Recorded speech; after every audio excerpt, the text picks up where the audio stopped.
welcome to the 10th FOTORAMA Festival. I have so much pleasure to introduce you with Kate Woodman. I heard a lot of great stuff about her, and she will take this workshop on. So, Kate, please introduce yourself. Thanks, Marco. I'm super honored to be here amongst all of you. Thanks for the invitation. Today, I'm going to be covering kind of a basic fundamental color theory for photographers. So what that will include is kind of the properties of color, color harmonies, and a little bit on like color and context, so color and psychology. And you know, I've been teaching this for a while, and I feel like having a really good fundamental understanding of color is really valuable for photographers. I think it's something that painters have a really strong understanding of because they have to physically mix colors. I think photographers have a great understanding of light and light quality, but color is something that I know a lot of photographers do struggle with. So my goal here today, if nothing else, is to have you kind of leave being more conscious of color and seeing it more in your environment and noticing how it kind of interacts a little bit more, just so you're becoming more aware of it, essentially. And once you're aware of it, you can start implementing it in your own work a little bit better.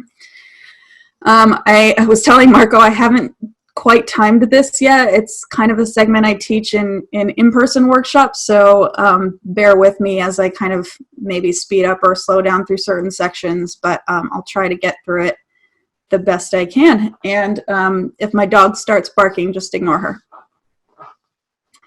her. So with that, let me share my screen here.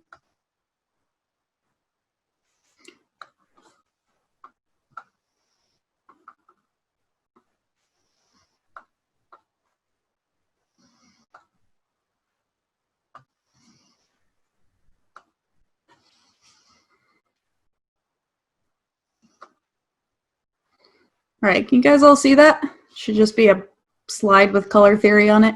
Yeah, we see it. Cool. All right, again, so this is just kind of a recap on color theory. I'm not going to get too much into the editing process, but I will show you a couple things in Photoshop just to give you a sense for how these tools are applied and where you can find them. But starting with light. So color comes from light, right? So light is essentially intensity, which is contrast, and then color. And color has its own kind of, the term color has kind of three distinct components in and of itself. So it's composed of a hue, saturation, and lightness. Again, lightness, contrast. We'll kind of get into the terminology a bit. But essentially, when you shine white light through a prism, you get this kind of dispersed rainbow effect, right? And what's happening is your white light is creating all of these distinct hues or wavelengths of light. So a hue is just that. It's just a wavelength of light, very generic, basic scientific stuff. But you know, visually, it's basically a really intense, very saturated color. So if we look at these example images, you know, you'll see a bunch of different hues kind of in their most saturated form. So a hue is just a very pure version of a color.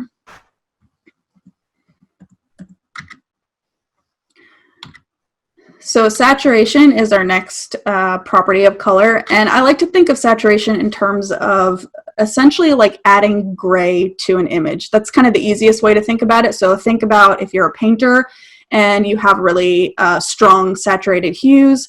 If we want to make them less saturated, we'll just add more gray or more white or more black, basically just kind of diluting the intensity of that color.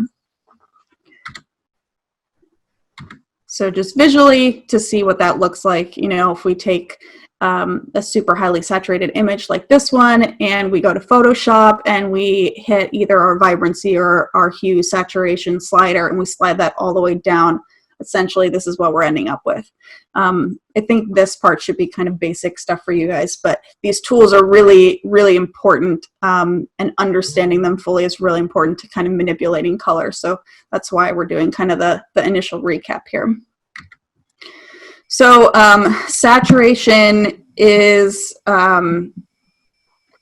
you know, it can be used in images in a variety of ways. If we have super highly saturated images like these, it tends to give a feeling of energy, of livelihood.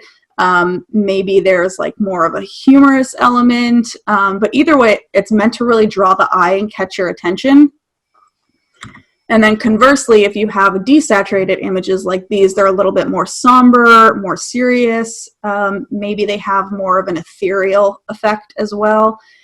Or sometimes it's kind of reminiscent of, you know, sort of classicism, you know, old world black and white photos. It has kind of this timelessness to that. And so it has kind of a weight or gravitas to it. So when you're creating your images, think about how you would kind of depict or how you would utilize saturation in order to convey kind of the intention and the meaning of your photos. We can also use saturation kind of selectively. So in this image, the blues are slightly less saturated, but it's a pretty significant wash of one color. But in contrast to that, we have a very highly saturated orange color in the pants. And what that does is it creates this kind of area of focus. So our eye is immediately going to be drawn to that particular area. So I'll talk about kind of color contrast later, but we can use saturation selectively, either pops of high saturation or areas of low saturation, to draw our eye to certain parts of an image. Our last component of color is luminosity. And again, kind of going back to the painter image, we can add white to increase our luminosity, or we can add black to decrease the luminosity. So in simplest terms, it's really just how light or how dark a color is. And when in kind of conventional color models, our hues are essentially at that 50% luminosity level. So you're going to get your most saturated color at 50% luminosity. There's some nuance to that, which we'll get into in a minute, but just kind of keep that in mind as sort of a base concept for now. Luminosity, again, we can use luminosity as sort of this tool to shape the intention of the image. So with low luminosity images like these, they're comprised of darker and richer colors, and this darkness can evoke emotions like despair, or fear, or sadness, or seriousness, brooding, you know, things like that, right, that have kind of a weight to them. And then conversely, we have bright images. They're also referred to as high-key images. This is seen a lot in commercial work, which tends to be a little bit more uplifting. Things are more vibrant. The colors are more pastel. Again, commercial work tries to convey like the sense of happiness or cleanliness or brightness. So you'll see it often in commercial work. You might see it in wedding work as well. But again, you know, kind of correlating the brightness of light intensity with the brightness of the concept. And just a little terminology here, because these terms are kind of used interchangeably a lot. So technically, a tone is created when you add gray to an image, so tone's on the bottom here. A shade is when you add black, and then a tint is when you add white. So like I hear the term color toning a lot, and really the term is actually color grading. But you know, if you want to get technical about these, this is kind of the actual definition. So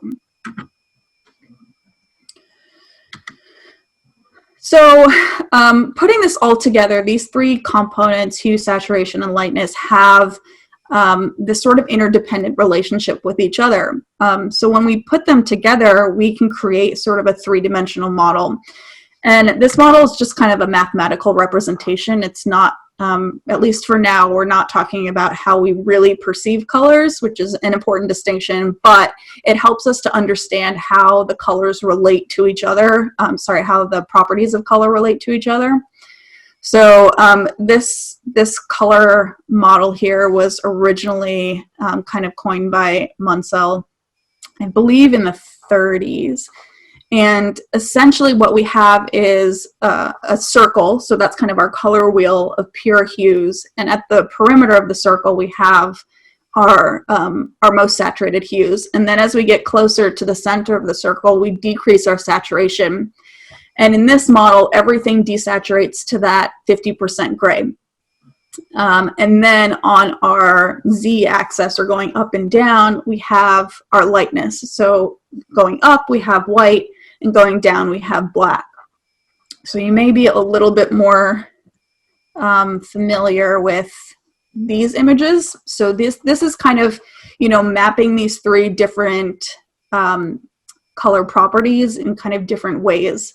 So, what we're seeing on kind of in the right-hand side is the top right corner is kind of the visual representation of the previous image, right? So we have the lightness going up and down, the hue around the circle, and then saturation coming in and out of that circle, and it creates this sort of conical shape.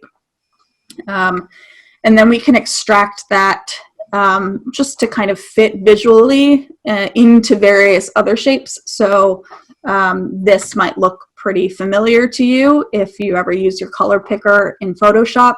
It's mapping kind of this hue, saturation, and lightness. So again, if you have a color and you feel like it's too saturated, and you go into your color picker and you slide this over to the left-hand side, that's how you desaturate. Or if it's too bright, you slide it down, and that's how you decrease your luminosity. And then you'll see kind of on this slide I don't know if I can't quite use my cursor on this, but if you're looking in the color picker, you'll notice there's the HSB tabs there. And those essentially are just representations of those values. So H is your hue. And that number is going to be the degree around the circle, so up to 360 degrees. Your S is your saturation from 0 to 100%, and then your B is your brightness, also from 0 to 100%. So you can kind of see how these properties are implemented in a program like Photoshop. You'll also you'll notice the RGB and the hex values and CMYK2, which, if you're more familiar with that kind of color convention, then by all means, whatever is easiest for you. But for me, I find working within these kind of three parameters keeps things pretty straightforward and simple, and I can kind of wrap my brain around how they function. Now, there is a little discrepancy here, right, where we have this kind of idea of luminosity as at 50% equals maximum saturation. And this is a little simplified. So, for example, if we take a look at our yellow hue and our blue hue, one thing you'll probably notice is that just kind of intuitively, it doesn't seem like they have the same lightness level, right? So like the yellow seems to be a lot lighter and a lot more vibrant than the blue does. And this is actually true. So if we desaturate these, what we're seeing here is, in fact, our lightness levels at the maximum hue value don't correlate necessarily to the 50%, so they're different. And this is a concept called inherent luminosity. So let me kind of showcase this a different way. So here on the right is sort of our color wheel, essentially, right, with our hues. And what we're seeing on the left is the actual luminosity value or inherent luminosity value for each of those colors. So yellow has an inherent luminosity value of 94%, which is actually pretty bright. You're almost close to pure white at that point, whereas conversely, blue has a luminosity value of 44%, which is fairly dark. And so that simplified color model doesn't really showcase that effectively. So what we, just kind of another way of showcasing that is if we were to show this, how those hues converge to their actual luminosity value, you'll see the image on the right here is sort of the simplified model. And on the left, you can see that those colors aren't converging at the same luminosity. So again, this is kind of the simplified model where, you know, here, let's take our red value, for example. At this sort of center point here, when we increase our luminosity, we're decreasing saturation. And when we're decreasing our luminosity, we're also decreasing saturation. So there's this kind of like perfect point where our saturation is at the highest. And taking it back to kind of our section through that conical model here, this is kind of what it looks like. But instead of 50% at red, we're actually at 54%. Our green is pretty high, actually. It's at 80%. Again, the blue is at 44%. So if we were to kind of restructure that conical model and kind of tweak these values for the saturation so that we kind of scale them up or down depending on what their actual luminosity level was, we would get something that looked a little bit more like this. Now, I'm not sure how familiar you guys are with color spaces, but this may be something that looks kind of familiar. If not, this may look even more familiar. So when we're talking about color spaces and converting color spaces like Adobe RGB or ProPhoto or sRGB, all of that kind of stems from this idea of a color space. And the image on the left is probably kind of the closest mathematical model to how human vision actually works. And so the image on the right is sort of the projected top-down view of this. And then a color space, again, it's just a mathematical model, right? So it's just a tool that we can use to kind of identify colors in relation to each other. And so it's valuable when we're talking about color conversion because we need to sort of identify in an image how those colors are relating to each other. And then when we switch between them, it can get really, really complicated. So I'm not going to get too much into that, but I wanted to give you kind of a basic understanding of where that comes from and how that can generally apply to your images. So hopefully that makes some sense to you guys.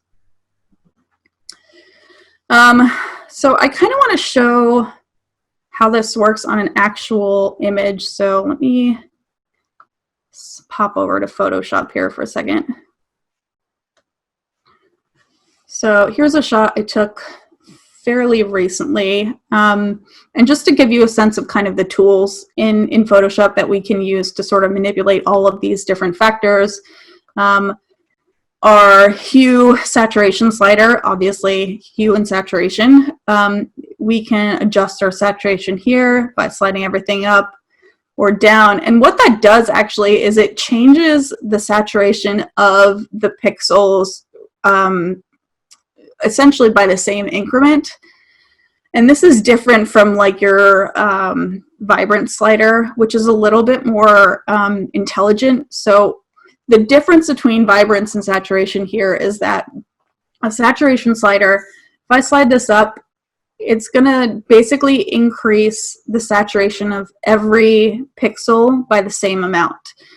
When you adjust your vibrancy, what's happening is it's looking for the pixels that are less saturated, and it's going to adjust those first before it starts adjusting the more saturated pixels. So it's a little difficult to kind of visualize that. But for example, if you look at the kind of pink tones above her eye here, and then look at, you know, the under eye area, which is very desaturated, and the pink is pretty saturated. If I increase my saturation, everything is increasing pretty significantly, and it looks horrible, but you know, you get the idea. Whereas if I increase my vibrancy and you're looking at those same things, what should happen is you should see the color here starting to saturate before you see it in the eyelid as much. So again, the skin's getting a little bit warmer. And so it has just, it's a little bit of a smarter effect. I generally prefer to adjust my vibrance just because if I'm already working with saturated colors, I don't want to increase the saturation that much more, because for me it's about kind of finding a balance. So I want a balance in my saturations. I don't want to have a huge disparity, unless, you know, we're talking about the image of the blue room with the girl in the orange pants, right? That's intentional, right? And I'm using that as kind of a narrative element. But here, for something like this, I just want to make sure that, you know, within reason, everything in the image has a similar kind of saturation level. And then as far as hue adjustment goes, there are probably a million ways that we can kind of play around with hues, but the simplest way here is to go into our hue saturation layer. We can either adjust hues kind of globally with our master slider, or we could go into our individual kind of channels here and isolate specific colors that we wanted to adjust. So this image probably has a lot of reds and magentas. So if I came in here and wanted to adjust my reds to make them more magenta, or maybe I want to make them a little bit more yellow, you know, these are ways I can kind of tweak that. And then I can also adjust the saturation of those hues as well. So say I wanted to kind of make these a little bit more yellow and then pull the saturation down for a more kind of ethereal look. These are tools that I can use to manipulate that. Generally, I try to stay away from the lightness slider and the hue saturation because it works kind of funky. It doesn't quite have the same effect and power that you would ideally want it to.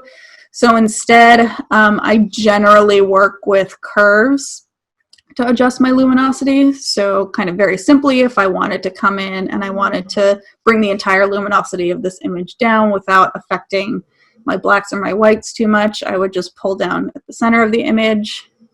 Or conversely, if I wanted to brighten it up, I would pull up.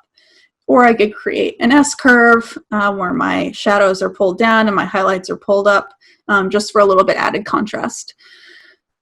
So those are kind of the ways that I would typically adjust my color properties. The other thing that's worth noting is kind of going back to that inherent luminosity concept. You'll see what happens in Photoshop when you fully desaturate an image using the saturation slider is it feels pretty flat, right?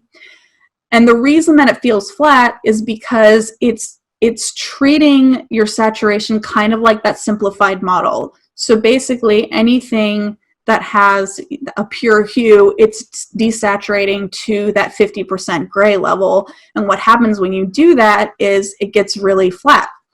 So an alternative way to convert to black and white, or to get more of an accurate representation of the luminosity values here, is not to pull your saturation slider down, but I'll create like a solid color layer and make sure I'm picking a color down here. It doesn't matter which color as long as it's fully desaturated. And then I'm going to change my blend mode to color. So you can see this is with the color blend mode, and this is with the hue saturation. And you can see the difference, particularly kind of in the eyes and the lips, that, you know, this one has a little bit more contrast. So trying to find a good way to toggle that on and off. Okay, so yeah, so this is hue and saturation pulled all the way down, and this is with the color film. So again, like looking in the background, looking at the lips, this one has a lot more contrast to it, and it feels more correct, right? Like if we were to if we were expecting this to be black and white, this feels more like how the colors are, the luminosity of the colors is perceived by our eye. Another thing that we can do, which is quite interesting, is we can use our black and white layer Now, I know this is a color theory workshop and you're wondering why I'm converting to black and white, but bear with me for a second.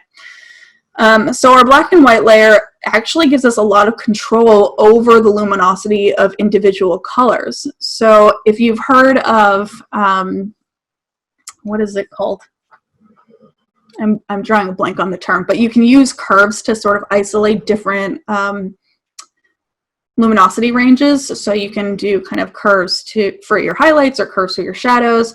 That's using those curves adjustments for different luminosities. But if I use this black and white layer and I set it to a luminosity blend mode, now what I can do is I can adjust the luminosity based not on the highlights or shadows, but on specific colors. So here I have, again, a lot of reds in the image. If I want to darken those reds, I could slide this down, or if I wanted to brighten them up, I could bring this up. Same with the yellows. So this is just a kind of a different way of manipulating your luminosity that gives you a lot of control with regard to specific colors. And this is something I implement in my workflow quite a bit. It's also worth noting too that this is kind of the default preset, and then you have a lot of free, like a lot of options to kind of manipulate these colors as you see fit, but there are also some pre-existing presets which I think are good to kind of cycle through initially just to kind of get familiar with what this is doing and how it interacts with the image. And like, this looks insane, but you know, something like that might look really nice. So depending on the colors in the image, these presets are going to have a very different effect, but I would recommend kind of playing around with that and seeing how they manipulate your specific image. We'll talk about contrast later, but I want to make a note now that a lot of the style that I do, I try to create this kind of painterly look. And to get that look, it's really about kind of creating or bringing all of the color luminosities to more of a similar range, or kind of condensing them. So for instance, like in this image, if I wanted to have a painterly look and I have the sort of reds and yellows in the skin tones, I try to balance those out a little bit more. And so you can see, just kind of toggling this on and off, we've reduced that contrast a little bit, and it has more of the kind of painterly vibe. Because when you're talking about mixing paints, you're working with an inherently smaller luminosity range, because white paper is never going to be as bright as your computer screen, and true blacks are really difficult to create without kind of mixing them with other colors in the paint palette. So again, if you're kind of going for that painterly look, this is sort of a tool I would strongly suggest kind of playing around with. Okay, let's get back to presentation here. Excuse me while I hydrate.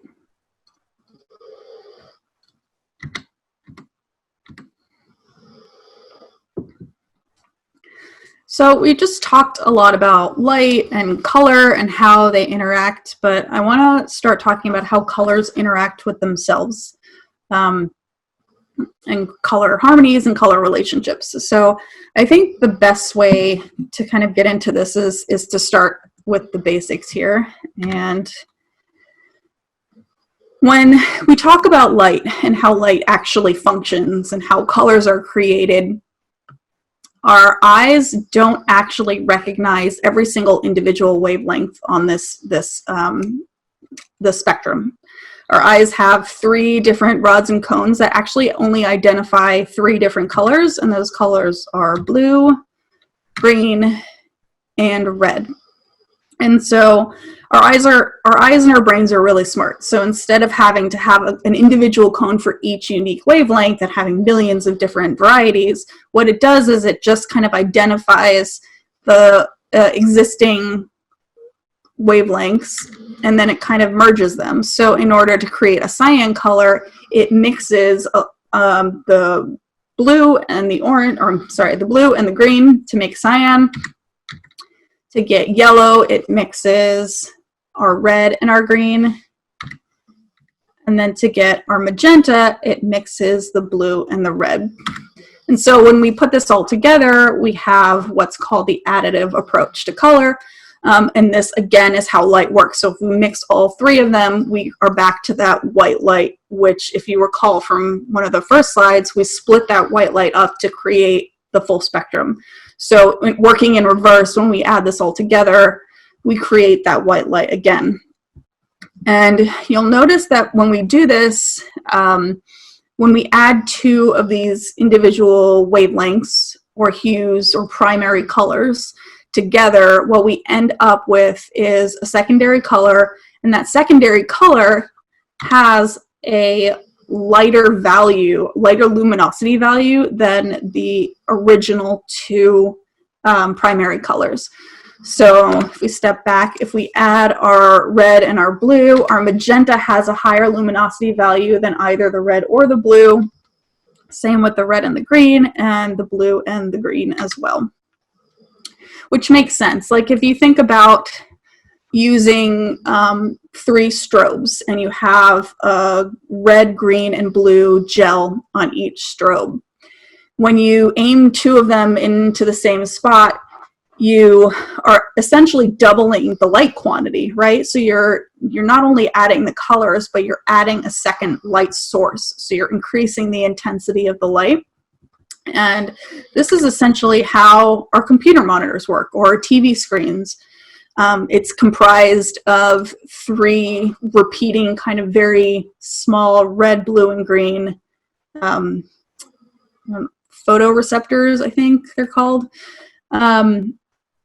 And when we look at them on kind of a zoomed out scale, they kind of merge to create an individual color. So in this section here, this middle area, if we perceived it from very far away, it would look white.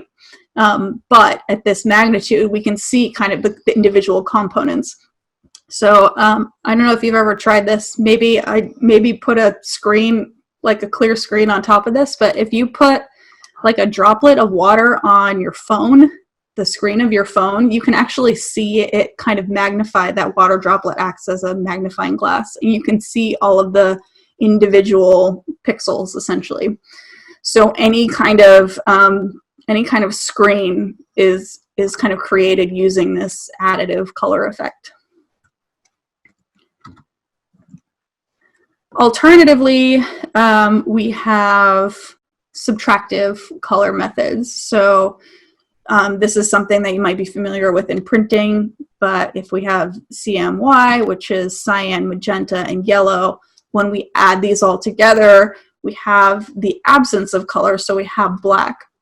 And think of this as kind of adding like thin, translucent layers of color on top of each other. So if you have those gels that you would use for the first example, if you just stacked the gels on top of each other, this is kind of the effect that you would get.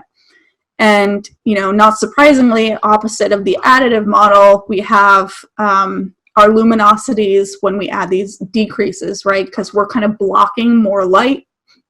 So our magenta and blue added together create a luminosity that's much darker than the previous 2, so on and so forth. And again, when you add them all together, you get black.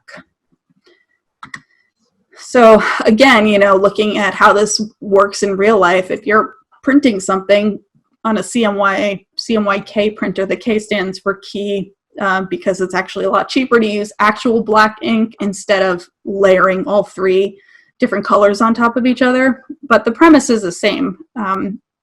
If we put the dots down at a small enough resolution, then when we see them kind of pulled back, everything looks to be more of a homogeneous color. And then again, when you zoom in, you can see kind of how these different pixels or dots are overlaid to create you know, this cohesive look.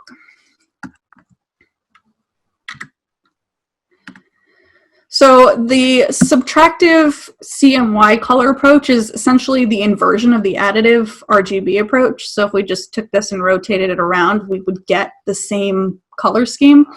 And so inherently, there's not really any difference in terms of how these colors work. But if you were to switch into CMY mode in Photoshop, you would see that your curves work kind of the opposite direction. So something to be aware of. I think most people tend to work in the RGB color space in Photoshop, and then if you do go to print, you would convert it to CMYK sort of at the end of the process. But you can choose to work in either color space in Photoshop. And again, you know, starting this way, you'll see that the opposite of red is cyan, which is its complementary color. And then if we just, again, rotate it around, the complements are the same. So it's essentially the same color model, color wheel. Now, this is the RGB color model, which is more of a contemporary color model. It's used a lot in Photoshop. If you look in your curves, for example, you have your main RGB curve, but then you can break it down into the different channels. So you have a red, a green, and a blue. So that's something that, you know, if you've worked in Photoshop enough, you should be pretty familiar with that. But we have much more of a kind of classic ideology of what the right color wheel is, and that's more of the red, yellow, and blue. And this was actually a concept kind of that Newton came up with in the 1700s, where he's the guy that, you know, shot the white light through the prism and got the different colors, and he sort of created this this RYB color wheel. He actually divided it into 7 colors to correlate with the musical scale. So if you've heard of Roy G. Biv, this is where it kind of derives from. And so again, kind of distilling that down to RYB, essentially, when you're talking about paint, these are the 3 primary colors because you can mix any of the other colors with these 3 colors. So we have kind of these 2 distinct color wheels. So if we were to showcase this with our primaries, kind of in a similar vein as our previous color models, you would see this kind of representation. So our red and our yellow make orange, the red and the blue make purple, and the blue and the yellow make green. And then when you add them all together, in theory, you get black. When you do this with actual paints, you end up getting more of like kind of a brownish gray color. But that's because true hues are really, really difficult to obtain in actual paint colors. So typically paint colors almost always have some kind of like tweak to them, I guess. So they're not quite pure red or pure blue, pure yellow.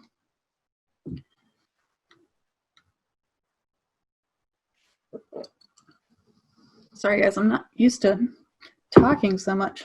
I'm gonna sound like Marco by the end of this.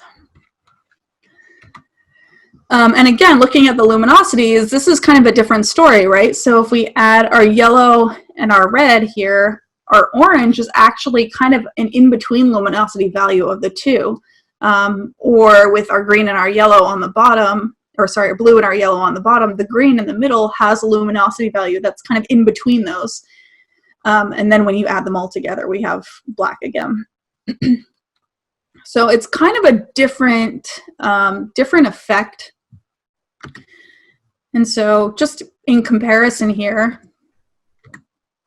this is our RYB, or sorry, RGB color model, and this is our RYB. And if you just compare the 2, you'll notice some differences. One is that on the RYB model, we have a much more gradient kind of approach to luminosity here. So if you start at red and kind of work your way around, there are transitions between the gradients that make sense, and they kind of come literally full circle.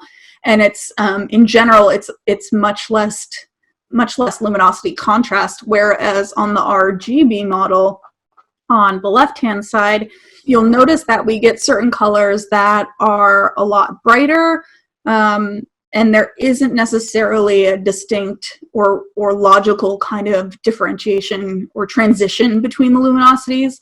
So we have kind of blue on the bottom right here, but then cyan two slices over is super bright, whereas the blue is super dark, and then it kind of bounces back and forth between like a brighter luminosity and a darker luminosity.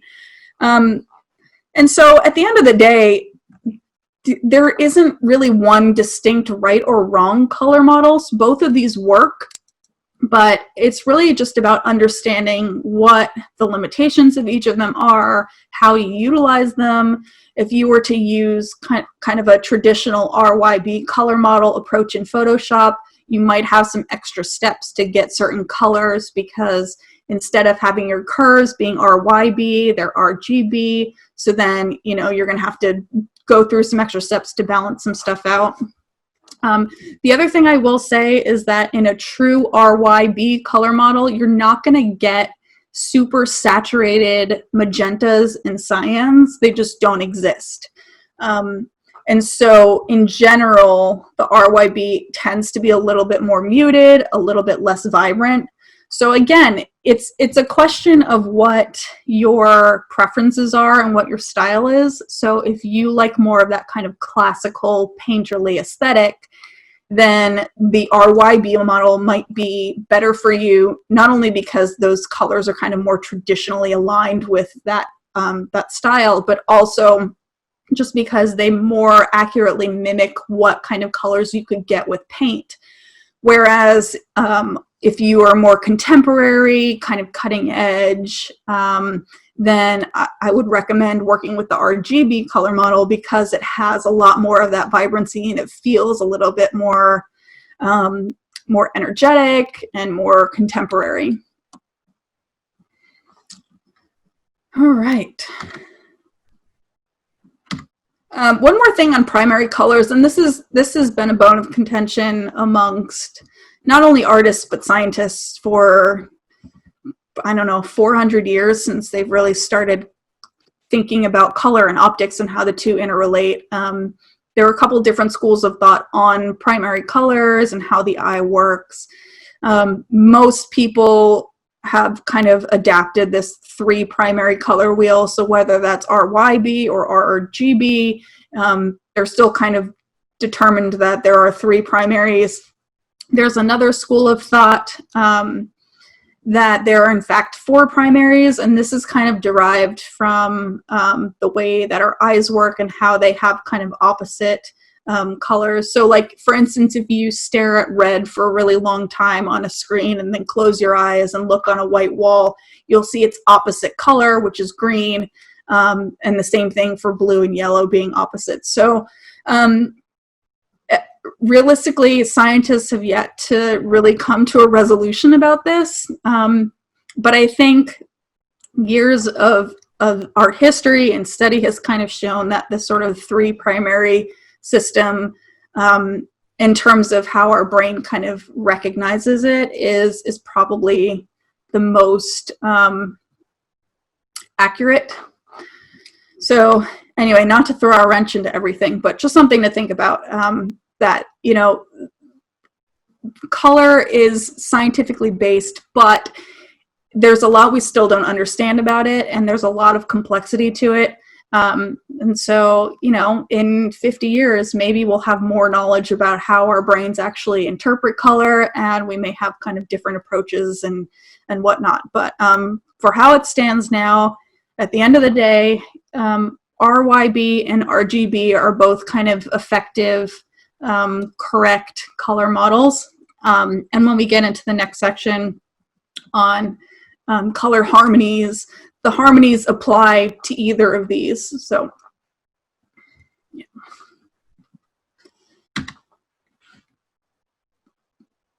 All right, just a little bit of history on our colors here and our primary colors. So from moving on, I tend to use the RYB color model because that's what I was taught in kindergarten, and has stuck with me to this day.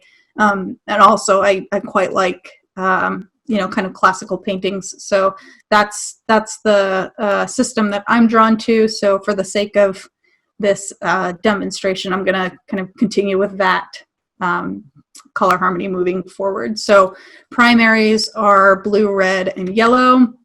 You'll see this a lot in the work of Vermeer, for instance. You can see a lot of these 3 individual colors showing up quite a bit in his work, and whether it's kind of the bottom right corner in the Milkmaid, where those are pretty saturated, or in, you know, the Girl with the Pearl Earring, where the colors are less saturated, but they're still there. You know, this was a prevalent color scheme that he utilized quite a bit throughout his career. Our secondary colors, that's basically what happens when you mix 2 primary colors, are orange, green, and purple. So Monet used quite a bit of the secondary colors in his work. Next we have tertiary colors, which is basically when you mix your secondary colors together, and so on and so forth. Mr. Van Gogh quite liked his tertiary colors. He liked a lot of colors, but and just a little distinction here. This is a bit of a tangent, but worth noting that we tend to categorize colors in warm versus cool. So for us, warm essentially means anything from like a reddish purple to kind of a yellow green, and then anything on the other side of that is considered kind of a cooler color. And I think we typically consider these colors warm versus cool just based on association with things that exist in nature. So red is fire, so that's warm. Water is cool. Nighttime is cooler. Sunset is warm, you know, so on and so forth. So these are kind of just, you know, non-scientific loose terms that we've kind of created based on existing things we associate. This is different than color temperature, which is technically the temperature at which a black body emits radiation of the same color, which is just a fancy way for saying if your light is really, really hot, it's going to burn cooler in color. And if it's cooler in light or in temperature, it's actually going to burn at a warmer color. So it's a little bit backwards from the warm versus cool that we know. But obviously you're going to come across color temperature when you're working with white balance. So this is just kind of some background information on that. And then I don't have it on the image here, but kind of the opposite of that, we have the tint. So typically if you're like in Capture One or something and you're looking at the white balance, it'll have the yellow to blue slider, and then underneath that it'll have the magenta green slider, which if you kind of drew a line up diagonally through this is going to bisect that the color temperature. And so that's just kind of a way of introducing the other elements that the white balance doesn't take into consideration there.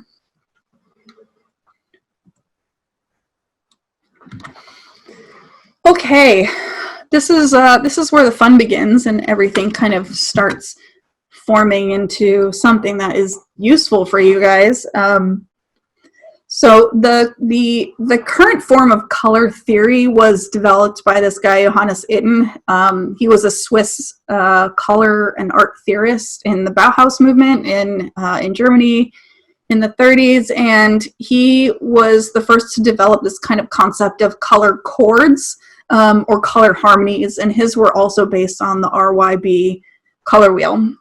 But before we get started, I just want to quickly touch on harmony and what harmony actually is. And essentially, it's something that's pleasing to the eye. It's a balance of the visual experience. So when something isn't harmonious, it's going to be either really boring and not have a lot of interest, or it's going to be chaotic and really jarring to the eye. And so your brain's actually pretty smart at identifying when things are in harmony or when they're not in harmony. Again, it's a concept that's not really scientifically well proven, but through kind of years of extensive experimentation, there are kind of these understood harmonies that are identified as the most pleasing to the human eye. And it identified 7 color harmonies, starting with the first one, which is monochromatic, which is kind of cheating. It's not really a harmony because it's really just one color, but you're talking about everything from basically 0 saturation to full hue, and everything in between can, you know, if you're working with colors just in that band, that's considered a monochromatic color harmony. So in this image here, we're really just working with this kind of muted yellow tone, but there's a pretty distinct array of luminosity contrast here. So it's essentially like if you had just kind of taken a wash of color and colored over an entire image. That's a monochromatic color palette. When we add a value opposite to monochromatic on the color wheel, we're adding its complement. So now we have a complementary color harmony. This one in particular is sort of this orange and blue, which is a color harmony that's used quite a bit in cinematography. The reason for that is we, as humans, have generally red and yellow tones in our skin, which when mixed become orange. So it's really easy to identify that and kind of use that as a base point for skin tones in an image or in a film, because our eyes are pretty sensitive to skin tones. So when we start manipulating that skin tone too much, it becomes pretty apparent pretty quickly. And so by kind of keeping with the original-ish skin tone and adding the complement, we're naturally going to get the sort of blue-orange color harmony.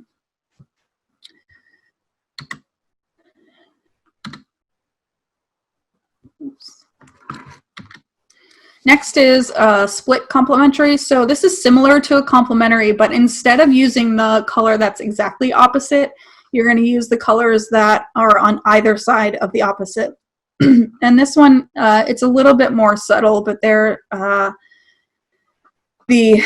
the wall and the couch are this kind of yellow-green, very desaturated yellow-green, and then her dress has more of a red tone in it, and then the shadows have more of this purpley red as well. So this is a way to kind of add a little bit more color interest and add more color to the scene, but still keeping it fairly well balanced.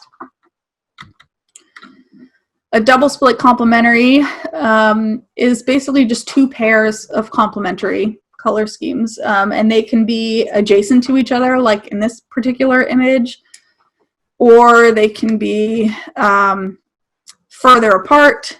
I'll get to one later that's quadratic, which is a special type of double split complementary. But basically, you know, it just incorporates 2 individual complementary color schemes. And this one's interesting because it can be nice to use when you have different kind of complexities within an image. So, you know, say you have you know, a storytelling element that you want to draw attention to that's on kind of a different layer. You can add you know, a separate complementary color scheme in there to sort of differentiate it between the rest of the scene. Next is analogous. So this is basically any colors that are adjacent to each other. So rather than the other harmonies that are more geared towards the sense of balance, this one is you're deliberately kind of pushing the color wheel in a specific direction. So it's kind of an elaboration of the monochromatic color harmony. In this particular image, you know, I have red, green, blue, green, and yellow adjacent to each other. Not only are they adjacent to each other on the color wheel, but in the actual image itself, they're placed in a way in which the gradation between those represents the gradation in the color wheel. triadic is just 3 colors, and they're equidistant around the color wheel. And so for this one is a secondary triadic color scheme. So we have hints of purple in the shadows, we have greens in the foliage, and then oranges in the skin tone in the hair. And this is the quadratic one that I was telling you about. This is also 2 pairs of complementary colors, but they are all equidistant on the color wheel, so it creates this kind of square. Real quick, I just want to kind of go through these, and I won't have you unmute your mics for these, but this is an image that I took around my house. So this one is, come on. Sorry, my mouse is freezing here. Here we go. So this is a primary triadic color harmony. So we have the blues in the sky, the red in the dress and the door, and then the yellows in kind of the windows. Here we have a complementary color harmony. So this is like, you know, kind of the one that you would see a lot in the movies. And in this situation, the skin tones are fairly desaturated, but because of the presence of so much blue, it becomes more contrasty, so it feels more orange, and we'll talk about that a little bit more in just a minute. It's worth noting for something like this that there's definitely a little leeway when it comes to color harmonies. You may notice that there is some red and there's some yellow in the window behind her, but because everything else has a much higher amount or quantity of that orange and blue color harmony, your eye can sometimes kind of negate the other colors within an image. And this might be an interesting example too of where you could add kind of a secondary complementary color scheme. Like maybe if that yellow or green or something in the window, then that would be kind of a secondary color harmony as that sort of additional layer that I was talking about previously. This one, again, kind of a more subtle color harmony. And it's worth noting, too, that your color harmonies don't have to be very obvious and in your face. And in fact, I would argue that oftentimes if you can keep kind of a nuanced, subdued look to your color harmony, then it's gonna feel a little bit less forced. When photographers learn about color initially, what tends to happen is they go and they get excited to put all these things into practice, and everything just feels way overdone and super saturated because you haven't yet trained your eye to recognize the subtlety of it. And that's just something that takes practice and comes with time.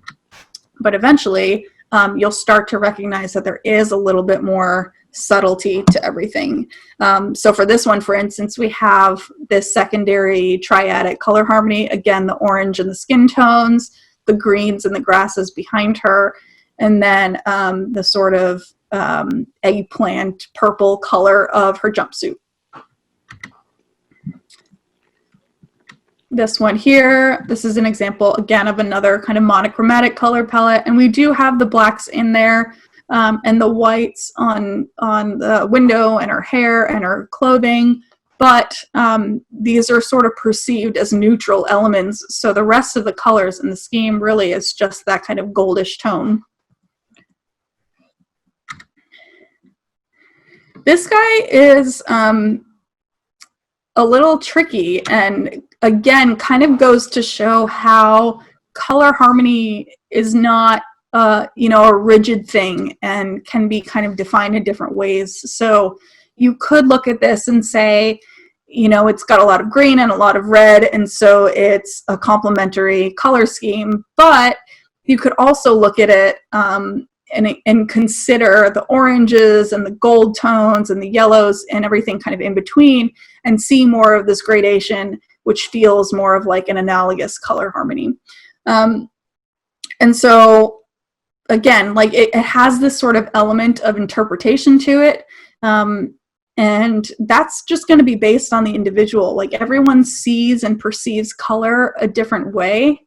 But in general, if we try to kind of stick to these rules, then it'll be more of a pleasing visual experience for everybody. I'm gonna head out of this presentation for 1 second and just play a little video that I had put together as part of another tutorial to show color balance, because I think this is a really important concept to grasp. And when it was kind of first explained to me in this way, it really helped me understand what balance meant. So let me hop over, play that for you guys real quick.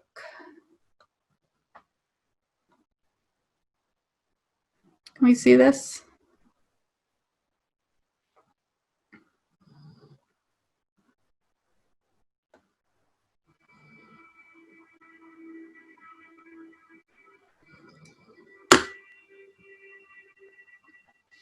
So getting back to our color harmonies, here we've got our RYB color wheel. We've got red, yellow, and blue. You'll also notice that our colors are desaturating as we get closer to the center. The color combination that's going to give us the most contrast here is our complementary harmony. So let's start here with our blue on one side and our orange on the other side. You'll notice that in order to keep this scheme pretty balanced or to maintain our equilibrium, we've got to use equal amounts of each color so our wheel doesn't tilt to one side of another. If we scoop this over a little bit, you'll notice that our wheel starts to tilt in this direction, and the further over we get, the more of a tilt we're generally getting. So again, in order to keep this balanced, we've got to keep these pretty much directly across from each other here. So one way we can mitigate this instability, if we have something shifting a little bit to one side or the other, or if we want to reduce our contrast, is we can play with reducing saturation of our colors. So we can actually take our colors and bring them closer to our middle here. And that way, if the one of these shifts a little bit one way or another, you'll notice we won't have nearly as strong of a tilt in one direction here, because they're kind of towards the balance point, the point of equilibrium. So we can get away with a little bit more color-wise when we have our saturation decreased. Another way we can reduce contrast with complements but maintain those bright saturated hues that we like, so coming back out here, is we can play around with anchoring the center with a lot of neutral. So if I just take a bunch of weight and I throw it right smack dab in the middle here, it's going to be less wobbly. We can move these around a little bit more. We can play with saturation a little bit. And again, because we have a lot of that neutral in the middle, we've got a little bit more flexibility to play around with colors at the edges. It's going to keep us anchored. It's going to keep us balanced. And now real quick, I just want to show you the difference between all these options on the screen here. So let's take a look at this image. So we've got a sort of random array of complements in various saturations with red and green. So in some areas, we've got our fully saturated red directly adjacent to fully saturated green.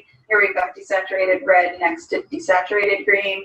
We've got saturated red or saturated green next to gray, et cetera, in various permutations. So just a lot of different variations on saturation of complements sort of mixed around in no particular order.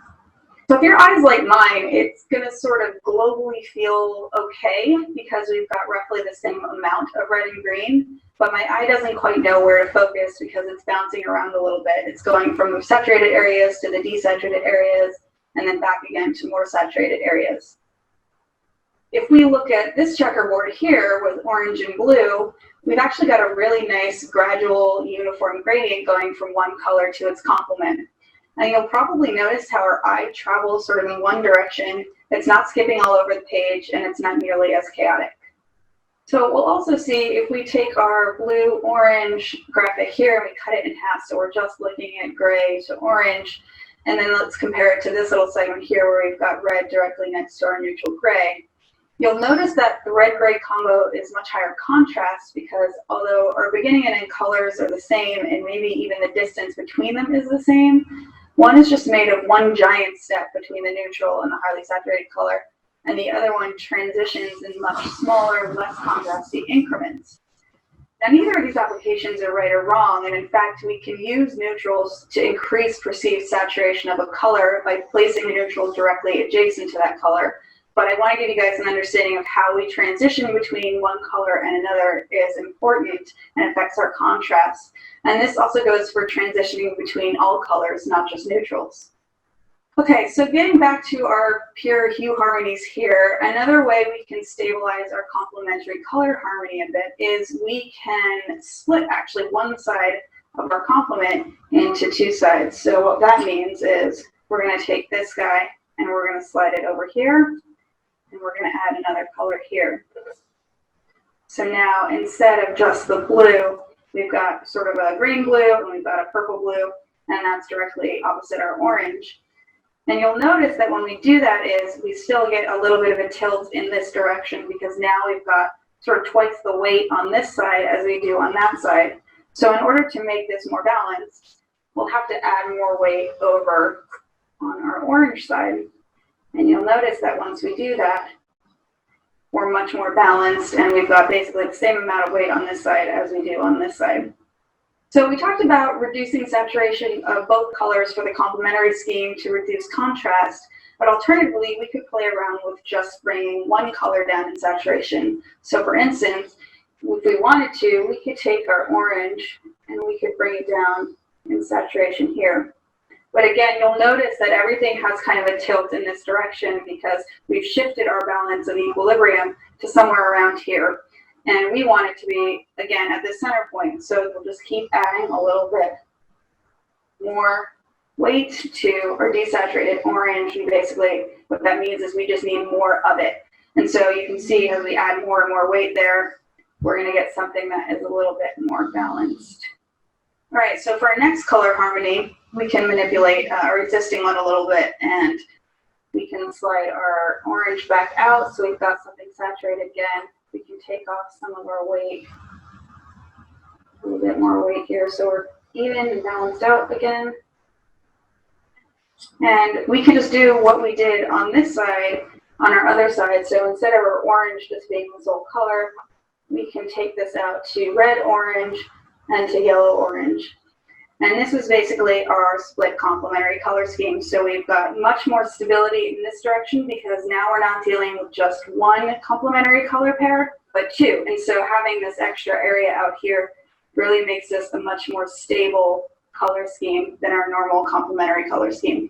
One thing before we move on to our next color harmony that I want to touch on here that was a bit of a revelation for me when it first clicked in my mind is that this is actually a combination of two color harmonies. So we have one complementary color scheme here, we've got another one here, and we're adding them together. So this is something that I like to keep in the back of my mind when I'm editing an image that has maybe a more complex color palette, maybe it has more hues than just the three primaries, for instance.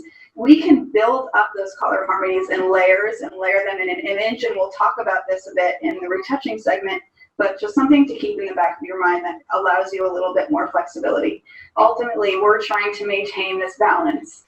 One way we can make this four-color harmony situation really stable is we can take all of our colors and push them out a little bit so they're now equally distributed around our color wheel. So basically, we can shift this guy here and this guy here. And now we've got colors in each corner of our color wheel. Everything is very equally spaced out. It's very stable in this direction. It's really stable in this direction. And what you can do is you can start manipulating saturation of some complements here, and it's still going to be very stable because, again, you've got these opposing forces here. You could even play around with adding even more color in a certain area. So for instance, if you wanted to add more desaturated purple and desaturated yellow here, again, we're kind of maintaining that overall balance because these are sort of interacting.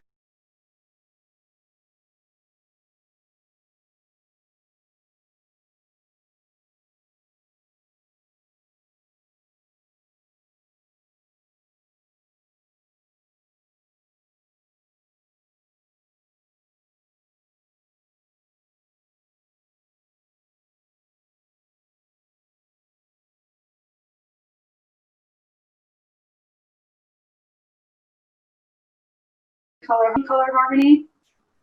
One thing that's worth mentioning here is that our red, yellow, and blue harmony is the most contrasty one, and this is due to the fact that our yellow has the highest inherent luminosity value, our blue has the lowest, and our red is somewhere in between. So we've got not only a range of color contrast, but we also have a fairly high luminosity contrast. Let's take a minute to quickly recap here. We've got our complementary color harmony, our split complementary, our double split complementary, quadratic, and triadic harmonies, all of which are designed to work when we can create this stability and balance all around the color wheel. But sometimes we're not actually looking for balance. Let's take a look at our analogous color harmony, for instance. So if we take these guys and slide them a bit closer around the wheel here, and now it's very obvious that we're tilting in one direction. We're creating this whole shift towards this side of the color wheel. And the intent here is not to create balance, but it's to kind of skew our perception in one particular direction to evoke a certain type of emotional response, for example. Our analogous color scheme works for the same reason that using smaller gradations between saturated and unsaturated color works. We're employing colors that have small, subtle transitions between them. I mean, we can move these in even further here. And we're transitioning from one color to the next in small, subtle increments. And so it gives it a very nice, subtle contrast. We can also take these guys out entirely, and we're left with our monochromatic concept. And our monochromatic concept works typically with having a more saturated color and then just using variations on that and decreasing saturation and using kind of variations on tints and tones for that one particular color. So I spent a lot of time discussing the concept of balance and stressing that we need to have equilibrium in order to have a pleasing visual experience. But we can also choose to employ imbalance in a really deliberate way. So for instance, if we want to draw attention to a particular part of an image, we can employ the use of a color that upsets the balance of the color wheel so that our eye can't help but look there because it's sort of unexpected. Or perhaps our subject matter is meant to make the viewer more uncomfortable, in which case our color discord may be something we're really striving for. But once we've got a grasp of the principles and an understanding of contrast, we can really start to employ or to break these rules of balance in an effective and meaningful way.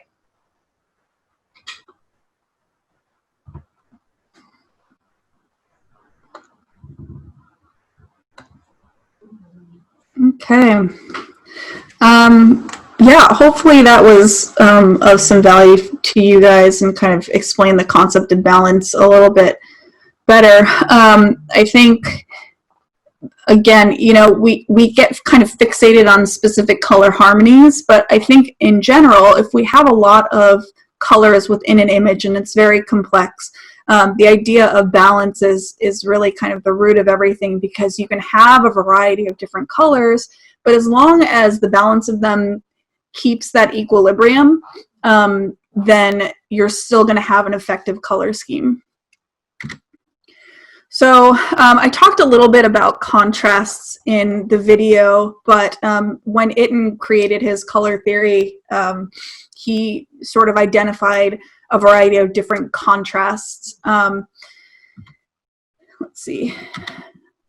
Hue, you know, we talked about it I talked about it in that video, but hue is just the contrast of colors, right? So if you put the primaries together, they're going to feel fairly contrasty because of that luminosity difference.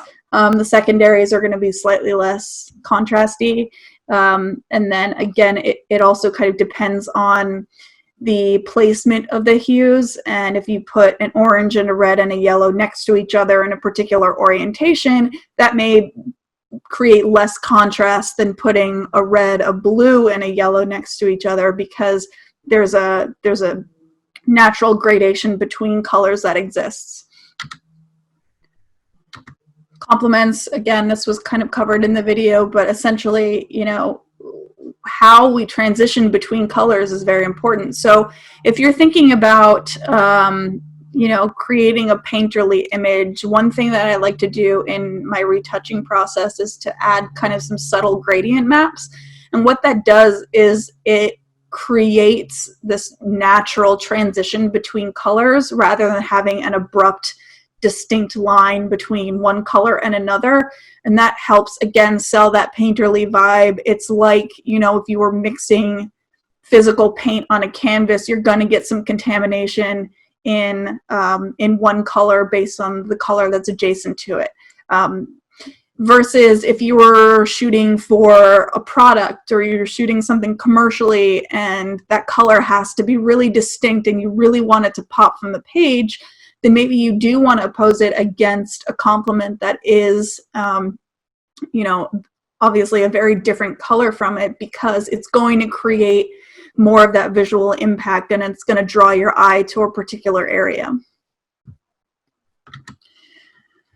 Saturation, again, this is kind of like, you know, going back to this slide, if we cut the bars in half, this is essentially what we're doing with saturation, right? We have transitions between saturated and desaturated colors. And as I showed in the video, if we have a red next to, a saturated red next to the gray, that's going to be very jarring. Whereas if we have a natural transition between the two, then it's going to be a little bit easier for the eye to take that, to handle it. So another one of Itten's contrast is simultaneous contrast, which is a really interesting concept. And essentially what this just means is that your eye will play tricks on you in kind of the simplest terms possible. It means that when you have a neutral or another color in the context of an existing color, then the perception of that neutral is going to be dependent on the color that surrounds it. So in the case of neutrals, for example, typically what happens is your eye will start to envision the color's complement within that neutral. So if we looked at the red on the top right, for example, if you looked at the neutral in the middle, it should sort of resemble this kind of greenish color. And it's going to look like, even though the neutral is the same for all of the boxes here, it may be perceived differently depending on the colors that surround it. And the same works for color as well. So this is probably a little bit better example. If you look at the top right, for instance, where we have the green and the blue and they surround the orange, when we look at them up top, they look like they're the same color orange, but when we take them out and compare them against the same backdrop, you can actually see that they're different colors. So this just kind of goes to show that color doesn't exist in a vacuum. It has to be perceived within the context of other colors. This is a great example of a campaign by Merton Marcus where if you were to guess the skin tone in the image, you would probably guess maybe like a desaturated orange skin tone, right? Because we as humans know that skin is supposed to be orange. We know that we see a lot of blue in here, and so therefore the complement exists in the skin tones. But if we actually did kind of like a general like average of the skin tone in the image, this is the color that we would get. And this is pretty close to a neutral gray. So that's, I think, is a really good example of how your eye can kind of take cues from all of the other colors in an image, and it can kind of invent a color where a color doesn't necessarily exist. But this is how the eye works and how the brain works, and it kind of ties back to that 4 primary color wheel that I was talking about previously, where we have this kind of opposition effect in our brains. And so this is kind of how that ties in to color harmony and color contrast. Light and dark, again, you know, this is probably one that we're most familiar with as photographers who, you know, light things. This is, you know, it's just essentially luminosity contrast. But when you look at an image is comprised of the luminosity, and it's comprised of the color. And what's interesting is that our eyes are much better at understanding luminosity contrast than color contrast. So what I mean by that is if you look at the two kind of segmented partition parts of the image, it's much easier to identify what the image is in the black and white version versus the just the color. And this would be even worse if it were a monochrome image, right? Because if we pulled the monochrome color out of it, it may just look like kind of one uniform color, but we would be able to understand what it is based on the luminosity. And so kind of going back to our yellow-blue example with inherent luminosity, as we desaturate these, we're going to see that they're different luminosity values. But if we fixed them so that they're now the same luminosity value, you're going to see there's a very different kind of effect that results because of this. The yellow feels much more muddled and the blue feels a little bit brighter. So, you know, again, this is where kind of that black and white layer comes in. So if I were to balance the luminosities of these to look more in tune with each other, this is what we could get. And this is kind of the effect that we can create with that black and white layer. And again, you know, this is on the top is kind of the original color spectrum, and then below is the color spectrum if we took out the luminosity information. So again, it's a much more kind of muted effect, and we have a lot more color on, or a lot more luminosity on the top spectrum. We can see specifically in this one, I think we can see the yellow and the cyan very well. Your eye kind of goes right to them. Whereas on the bottom, there isn't one particular area where your eye gets drawn to.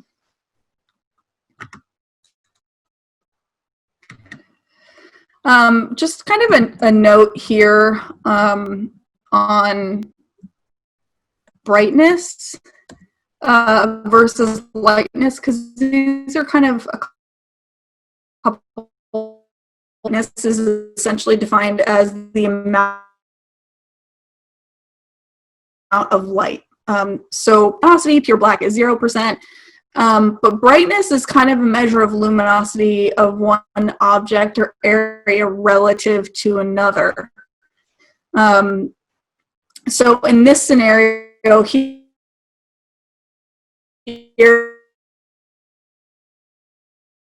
we have kind of a dark center square on a lighter background. And relative to each other, they have, here on the other hand, we have like the square in the middle on the left side is darker than the square on the middle on the right side. But when you put these two, the same principle sort of applies for luminosity as well. Here's one more example of how this kind of works in the real world, so to speak.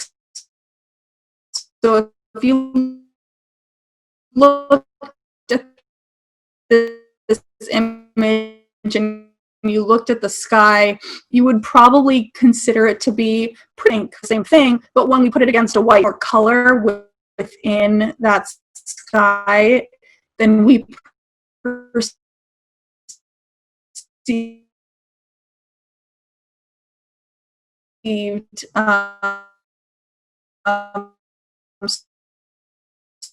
just kind of things to keep in the back of your mind when you're color grading. Kate, I'm sorry, we have some difficulties following you because your stream is really slow and we don't hear you right as we should. I don't know why. What is the reason? Maybe you can just disconnect and connect again. Let me hop out and I'll get back in. Okay, thank you.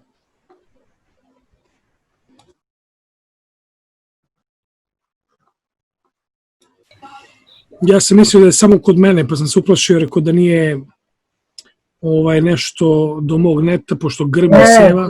Svuda baguje. Znači, ne, do nje. Upravo je sad dobio od Zooma informaciju da je njen bandwidth jako loš, pa taman, verovatno se kod nje nešto zeznulo. Možda se Windows Update skida u pozadini. Vrlo moguće. Vrlo moguće, kažem, ovde u Kragujevcu grmi i seva, samo puca, rekao da nije slučajno da nije slučajno do toga, a ja snimam ovde sve vreme, pa onda malo to ispada ružno. Ja inače imam ceo njen master klas, ako nekom treba dok se ne uključi žena. Zli Beograđanin, inače koji diluje sa tim stvarima. A kupljeno legalno. Znam! Znam da je kupljeno legalno. Znači, zlo. Vi kad ga pogledate ovako, u stvari vidite, mislite da je to jedan jako fin čovek, porodični čovek, sve to, u stvari je to teška banda od čoveka. Vule, nemaš masku, Vule? Nemam. Pa ćeš da stavim? Ma jago. Njega bre ni korona neće si, normalno. Ja bolje da ne pokazujem one dokaze od danas, one poruke. Ne znam ja, brate, ne znam ja. To što vas dvoje imate između sebe, to je... Znaš šta je najsmešnije? Što mi stižu privatno poruke za masterclass od Kate Woodman. Može meni jedan masterclass, može meni jedan. Vule, stavi mail da ti se jave dole u chatu. To. Ništa od tebe nema, brale. Postao si, kako to, edukativni krijumčar, znaš, ne znam. Pre su nikali divizije, sad će pričaš masterclass. Only dark side. Imam i neke raw fotke Marka Stamatovića ako neko hoće. Apsolutno, slobodno u inboxu. Ovo može. Stoka! Je li to free verzija ili se plaća? Šta? Ti si iz Guatemala da ćutiš, da te ne dajem sad. Vule, je li to free ili se plaća? Platit ćeš ti večeras, polako, ti barušavac. Razbit ću ti naočar, to. Samo ću da napujdem Peru da spava s tom u šatoru, a ovaj Beograđanin naći će ga negde u nekom jendegu gore u Crnoj Gori, u ponedeljak. Tanti. Znači, s kim ja radim. Nego, dao mi knjigu sad, pa neću da gubim ne mogu da grešim dušu, to je on i telo. Da mogu da pljujem. Taktički. Jeste dobra. Jeste smrdljivka, su dobre slike. Dobre su. Opasno. Hey Margo, I think I'm back here. Oh. Where is it? I'm getting a note that my internet connection's unstable, so that's great. But hopefully we can finish here. Again.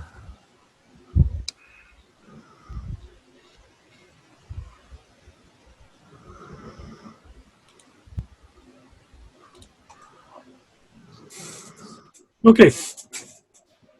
It's not so bad now. Okay. Where did you start losing me? Maybe like 5 minutes before I told you. I thought it was my problem because it's a storm coming here in my town. So I thought it's my problem, and I was waiting that everything goes clear, but it didn't. So I told you. I think 5 or 6 minutes before I told you about the errors and bad internet. Okay. Mare, pogledaj chat, ima na chatu. Before gray squares. Before gray squares. Okay. Let me pull this back up here.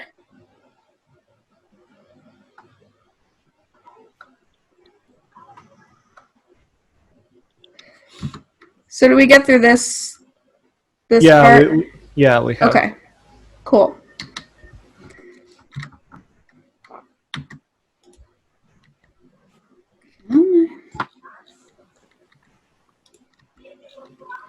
Okay. Gray squares. Okay, so this is really just to kind of demonstrate the difference between brightness and lightness. So in this image here, we have two sets of, like, think of it as like a piece of paper on the ground outside. And on one side, you're viewing it at noon, and on the other side, you're viewing it at midnight. The overall the overall luminosity is going to be much darker when it's viewed at night, but the relationship between the paper and the ground is essentially going to stay the same, and that relationship is brightness, whereas lightness is like kind of an actual quantifiable value. But if we flip this around, let's say we now have this kind of dark square on the light background and a light square on the dark background. When we look at these two squares in the middle, we could be mistaken that there are two different luminosity values and that the one on the left is darker than the one on the right. But if we put them together, you'll see that they're actually the same. So this just kind of ties back to the simultaneous contrast idea, and while it applies to color, it also applies to luminosity. And to show this in kind of a real world application, here we have an image where the sky is pretty light. Maybe it's pretty close to white, or at least you would perceive it against this black backdrop or even against the gray backdrop here. But when we put it against white, you can see there's actually a lot of color in that sky. So this is kind of important when you're thinking about how you're going to display your images, or kind of what context are they going to be viewed in.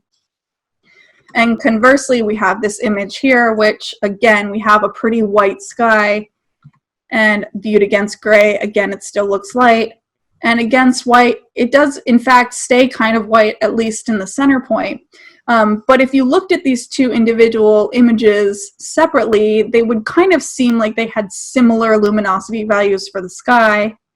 But when you compare them next to each other, they're very different, not only in luminosity, but also in color. So again, everything is about context and seeing colors in relationship to other colors, or in relationship to the luminosity in the image. Another one of Itten's contrasts is warm versus cool. So when we pair warm colors against cool colors, we're going to have some interesting effects. It's going to be very, very obvious to the eye. What tends to happen is warm colors always seem to feel like they're coming forward, and cool colors recede.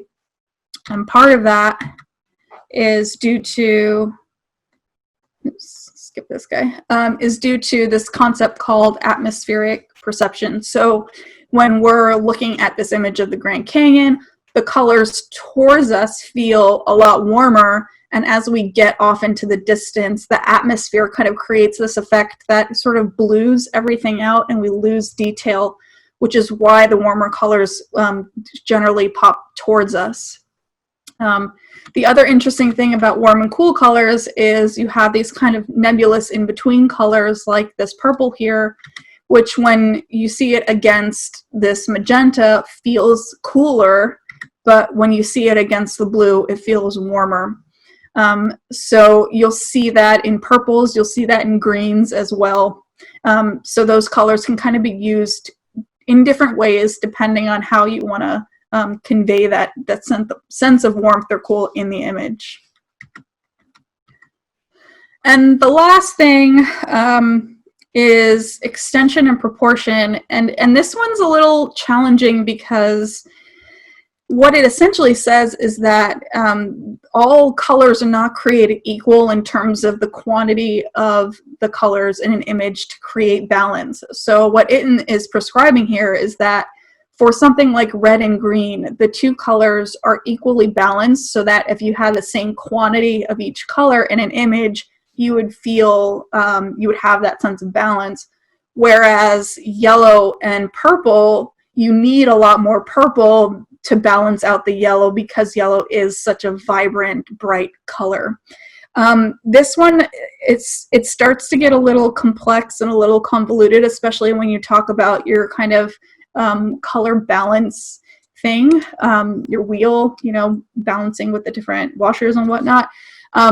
So I don't put too much stock in this, but you know, it's just worth kind of keeping in mind and having in the back of your head, you know, just in case you're working on an image and you're finding that balancing colors together just doesn't feel quite right.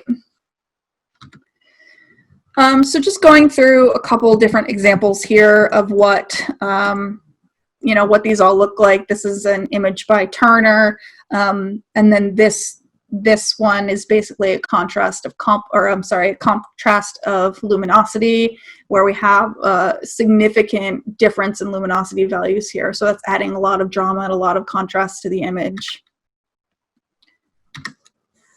This is an example of the contrast of complements. So we have, again, that sort of orange and blue complementary color scheme. You'll also see warm and cool in this, right, where everything in the shadows is a cooler tone and everything that's in the sun is warm. This is an example of the contrast of saturation. So here we have a variety of different saturated blues or desaturated blues in an image, and it's generally monochromatic, but it kind of shows how we can kind of pair different levels of saturation within an image and what those transitions kind of look like. So we have a pretty high saturated couch and chair area directly adjacent to a fairly desaturated wall and carpet, and so your eye is immediately getting drawn to those particular areas. This is probably the best example I could find of the contrast of their simultaneous contrast, where we have Cate Blanchett in a very vibrant red dress in this room that, you know, is probably fairly neutral and fairly gray, but you can kind of infer maybe a little bit of a greenish hint to the gray color here.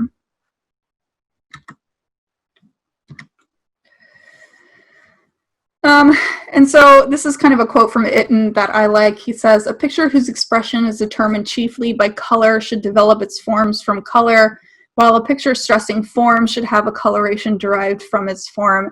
And I like this because I think it really shows, you know, that intention is very important when you're looking at color in an image. So if you are designing your photo to be, you know, to incorporate a lot of color, and if that color is supposed to mean something, or, you know, color is important because it's a product, then, you know, you kind of frame everything around that based on those colors.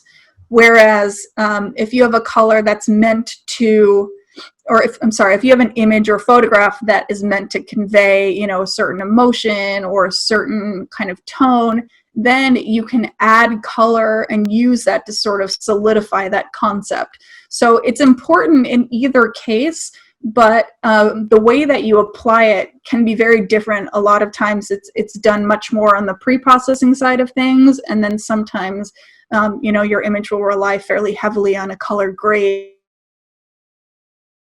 to add that kind of fine touch. The last thing before we get to psychology I want to touch on is color perception. And there's a lot to this, but essentially what I really want to say is that we as humans tend to think that things have kind of a universal color and that these colors don't change. But what happens is, where is it? What happens is that we have a lot more forgiveness for certain things versus others, right? So in this image, it feels very bizarre because we know that the sky should feel blue and not orange. We know that the trees should feel green. This happens a lot in things like skin tones, right? Where we know what skin tones are supposed to be, but if we look at skin tones in the context of an image, like the image on the left, for instance, if we took just a screenshot of just the color of her skin, it would read green. And our brain would say that's really weird. But because everything else has kind of a greenish cast to it, our eye becomes a lot more accepting of that. So, and that applies to all of these images here, where none of these have actual, like, true to life skin tones, but because we're putting them in the context of other colors that can kind of, you know, inform on the overall image, then we become a little bit more forgiving. So I know that's one thing I hear all the time is, what's the right skin tone? And the answer is always, it depends on the colors and the rest of the image.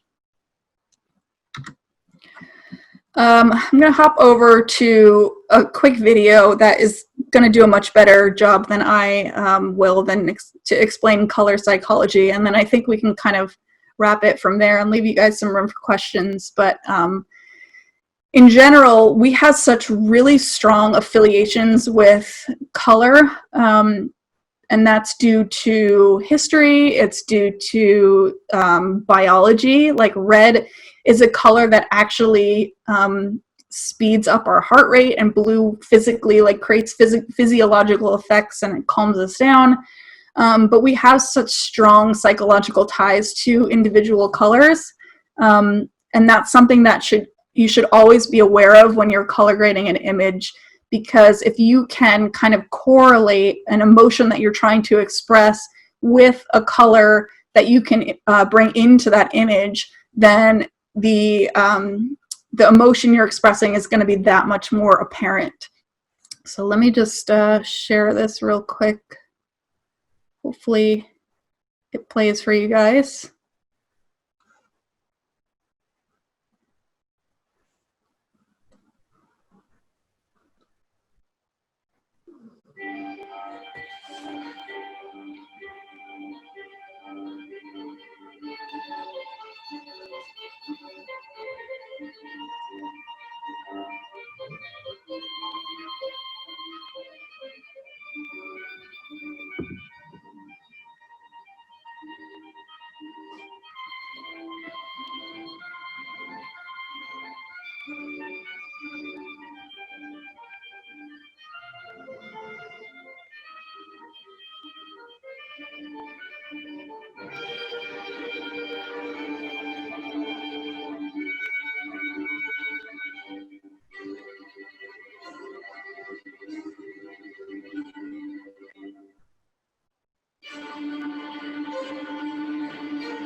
Yeah, so I think that does a pretty great visual job of kind of exploring different meanings of color. And what's really interesting to me is the variation in meanings of the same color. Like green is a great example of, oops, sorry, let me get moved on to the next video.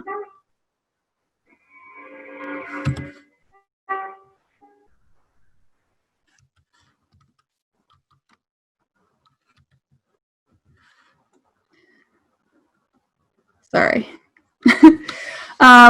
Yeah, green's a great example of that because it's something that can represent fertility and health and youth, but it's also something that represents poison and destruction. And so, again, it comes back to context and how is that green being utilized?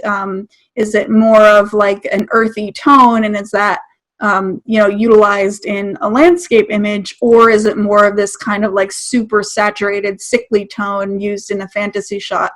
So again, these are all, we all have kind of different associations with color, but that should be considered strongly when you are color grading your images, because that can really be a valuable tool for storytelling.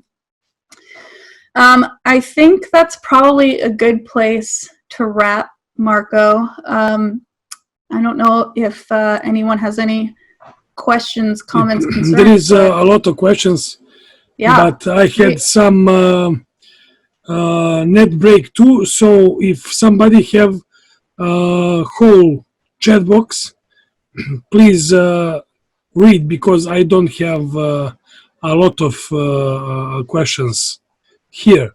So who can do it? Who have full questions on chat box? Mogu ja. Ajde. Prvo, first question was from Dennis, I guess Dennis number. Do you use blending modes with the adjustments layers very often? All the time. Yeah. I mean, that's a whole rabbit hole to get down, but yeah, basically I'm all about kind of experimenting, and for me, when I create my images, every time is like reinventing the wheel. So I use a lot of different experimentation techniques, and blend modes, definitely cycle through those quite a bit. Yeah. Alexander had a question. What is the best way to convert black and white images? I would suggest using that black and white adjustment layer, because then you have a lot of control over the different colors. So if you, instead of setting that to a luminosity blend mode, just keep it on a regular blend mode, and that way you can adjust the individual colors to get kind of the right look. Next, how would someone use RYB color model in Photoshop? Yeah, so I think the principles still apply. It's just about kind of understanding what the complements are. So for instance, if you wanted to apply like purple in the shadows and yellow in the highlights, you would go under your curves layer, and instead of like, you would go to the blue channel, and then you can adjust your yellows and the highlights there. But to adjust the shadows, you would have to adjust them on the blue channel, but also go to the green channel and adjust the magenta. So it's kind of like a two-step process. So you would, and this is why knowing how colors blend together is helpful, because blue plus magenta is going to give you purple, and that's your opposite of yellow. Can I read next? Yeah, when you color grade, which model do you apply in terms of thinking and visualization, RGB or classic? Adobe Color doesn't have RYB model. Well, I typically use the RYB color model. And again, it's just about kind of understanding what the colors are. So I'll adjust using curves. I will also adjust using gradient maps to bring in color, or also selective color. With selective color, it's nice because you're breaking it down by individual color channels instead of the opposing RGB. So that way, I think it might be a little bit more intuitive to adjust the colors in exactly the way that you want to. Okay, then it says, interesting, you're showing the color relationship using in RYB color wheel. How would we see that kind of color model when working with Photoshop? I mean, I think again, it's kind of a similar answer. So the way that Photoshop works is RGB. So you're gonna have to kind of have an understanding of how colors work together in order to kind of modify Photoshop to suit your needs. Unfortunately, Photoshop doesn't give you the option of RYB modification. But if you understand the principles of how hues interact with each other, it's not that much extra effort to make those applications. And I should say too that you know, the more you understand about color, the more you should start thinking about color from the get-go if you have the option. So if you can pick out your styling or your location and plan your color accordingly, then you're going to have to do a lot less work in Photoshop at the end. Okay, next, do you use Adobe Color Themes in your color grading process? How do you start when color grading, and what is the starting point?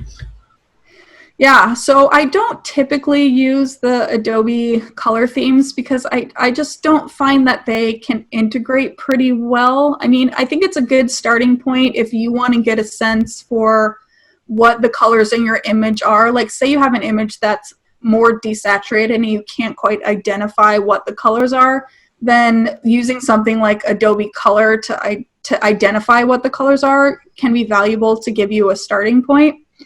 In terms of my workflow, I'm always looking at what my existing color palette is. So that's really important. I don't really want to fight the color palette that I already have or try to change it too drastically. I want to kind of go with what is already there inherently. And then it's just a question of maybe tweaking some color hues or adjusting the saturation or playing with the luminosities. But yeah, I think you have to have like a decent base for an image, right? And if you try to change things too much, it starts to look a little wonky. Okay. Next, how do you apply actual balance of or disbalance model to your image? Yeah, that I do mostly by eye, to be honest. I'm working on an application right now that will kind of help to identify what the color balance in an image is, but it's not ready for release yet. But I'm hoping that would be kind of a useful tool. But right now, really, it's just about kind of using my eye and seeing what looks best. And that's something that will develop too. And I know it can seem kind of overwhelming from the get-go if you haven't worked a lot with color, but the more familiar you become with it, the easier it is to it's going to be to sort of identify the nuance in color and be able to see what the balance is or where there is imbalance. Okay, more questions? Još pitanje ima neko? Alexander, does it mean that you set colors right on the set? Sometimes, if I have the capability, then I like to do as much in the pre-processing as I can. So that means, like, if I, say I have, I don't know, my set is like a location where I have blue walls, then I'm gonna design my styling to incorporate that color. I'm either gonna, put her in a contrasting orange dress, or maybe I want it fully monochromatic and then I'll keep it blue. Or, just kind of add in some different props with different colors as well.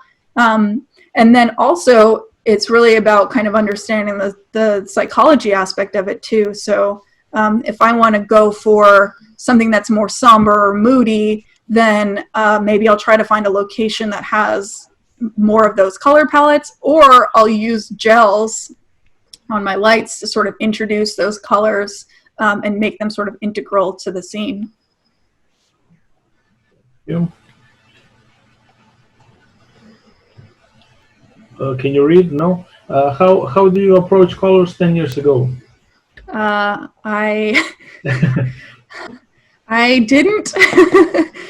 I was an engineer 10 years ago, so I didn't know anything about this. But no, I do have a degree in art history, so a lot of my my color eye, I guess, comes from a pretty solid understanding of art history and kind of the masters and kind of classical painting. So I think you know, studying art, not just photography, is a really valuable tool in order to learn about color and to become proficient in it.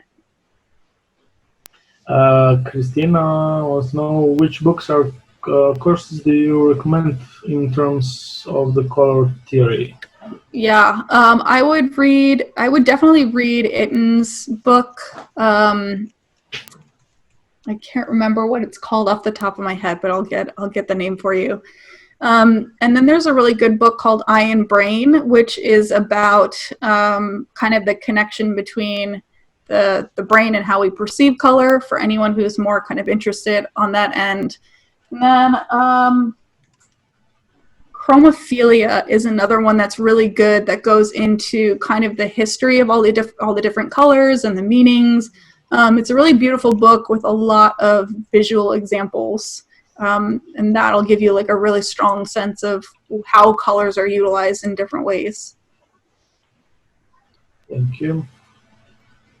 Još neko pitanje?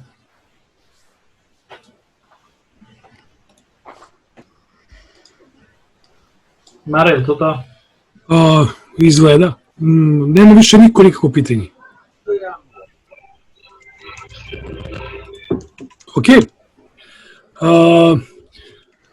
As I can see, that was all of the questions. So, Kate, thank you so much for Thank you being for part having me. of FOTORAMA. We have a new tradition to make picture of all of us. So we have one for the memories. So please, everybody, turn on your cameras. Uključite kamere. Kamere.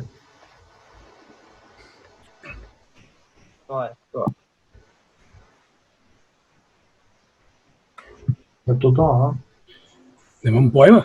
Zoran, Ima iPhone. Aleksandra Antić, ne, Mir Nikolić, Miloš Krstić, Slobodan Krister, Sabo Kristina, Likover, Uroš Milenković, Miodrag Veljković, pretpostavljam Aleks, Zoran s iPhone. Dejan Milošević, Simona, Zoran s iPhone.